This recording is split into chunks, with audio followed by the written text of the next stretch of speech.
Welcome to International Securities Exchange's podcast series. Facilitated by renowned educators, ISE podcasts are intended to teach beginning as well as seasoned investors the ins and outs of trading. To find an updated list of podcasts, please visit www.ise.com/podcasts. Please be sure to listen to our important message following this episode regarding the risks of investing in exchange-traded options. So here's where it's really important to actually look at a profit and loss calculator. So let's go on in and pull this option contract out, and we'll put a skip strike in really quick, like on CDD. We'll go in January. We'll pull up all the strikes, and let's enter markets at 120. Let's just look at the 125. Let's do this. All right. So we're going to buy this.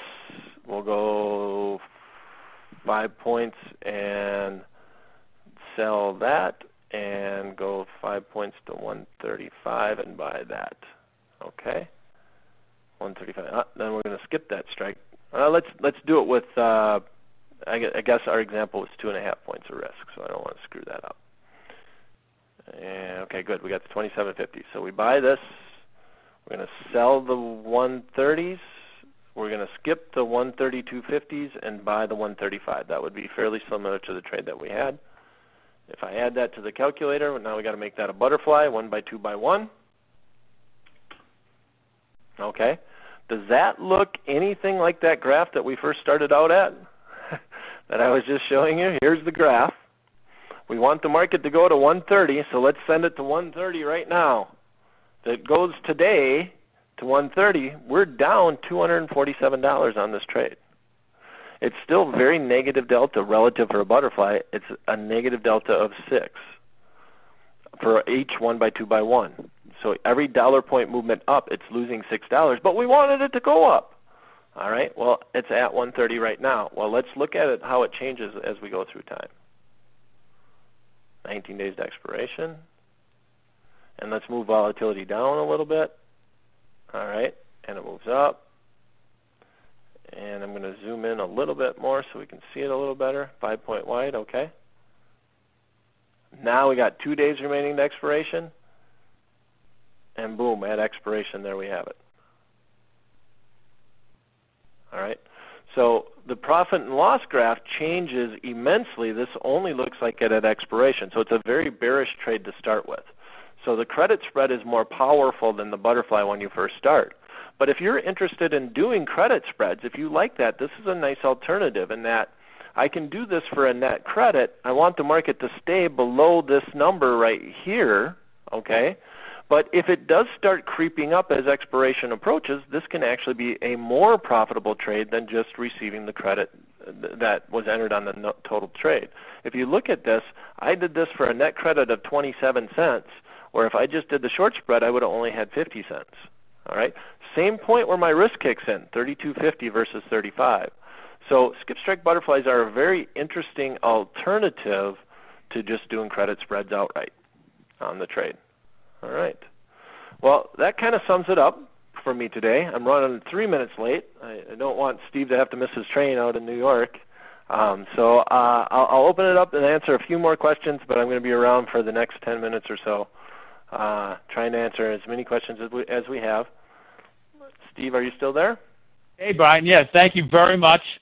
Wonderful job. I think that I'd like everyone to just type some questions in because we have Brian here, whether it's something to do with TradeKing or, you know, I would say one thing, that if you guys, you probably, unless you really understand options, you probably should go back and listen and watch this again, because Brian did a tremendous job in teaching the butterfly strategy. And in fact, if you understand this stuff, you'll really be able to understand options in general, so you can select the strategies that are best for you. If you start going through how options age, Brian, I think you did a wonderful job in explaining some of the most challenging points of options, and you made it seem so simple. But I know for some of our audience that they're somewhat new to options, so they probably, or they may want to come back and listen to it again.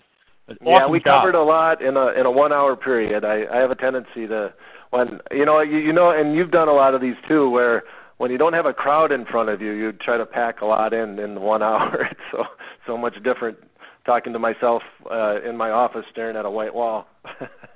You know what, though? It's great because people can go back and listen to this over and over and over again. So I think that it's better to have a little too much information rather than too little. So I think you did a great job.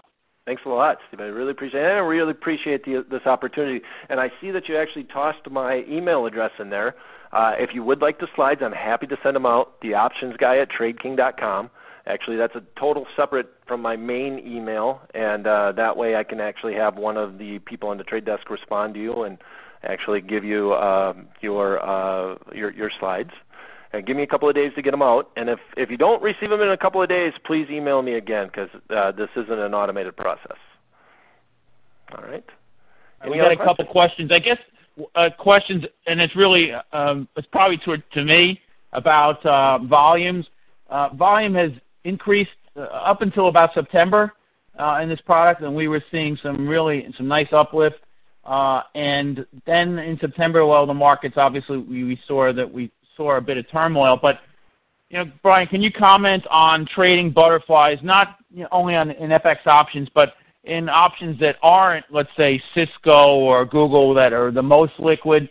Do you have reservations in something that's maybe a second tier? I mean, FX options we think are really going to grow, but the volume is not where we'd want it to be, at least right now. Can you comment on volume in general when you're looking at doing butterflies? I can, and here's the biggest thing that I would say about the butterflies is be patient. Yes, you want more volume, but now I'm surprised when I looked to look at the volumes, and I think this speaks a lot for the way the ICE set up the product. If you look at the volumes, they're not that great, but the markets aren't that bad.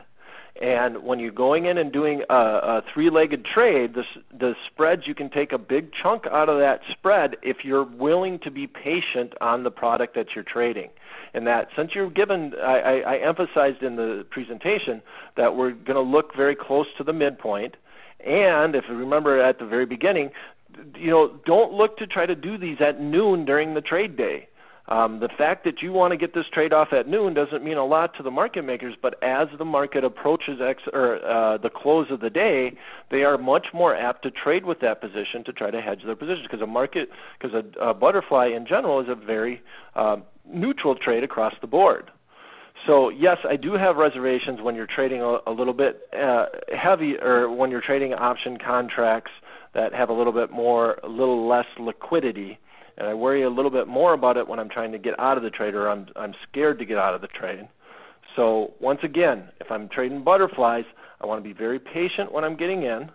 And if I'm not getting a fill in it, I might look at doing one in a different currency. But I think with the ISE, I've noticed with our clients, we've received extremely good fills on multi-leg trades in that product relative to the width of the spreads. And also when I'm doing these type of trades, what was I saying? Okay, at the very beginning, I talked about with the butterflies. The place where you can really get hurt is in that last week to expiration. So if you kind of trade them with the idea that I might trade a few more contracts but get out earlier, that can help you a lot too, where you're not panicking because, oh, gee, it's just in the money or just out of the money. If I see it hit my short strike within 14 days or so, or let's say it's within 14 days and it's not hit the short strike and there's no way in heck it's going to, well, think about getting out at that time too. All right? Thank you for listening to our podcast. To find more podcasts on options, stocks, alternative markets, and market data, please visit www.ise.com/podcasts.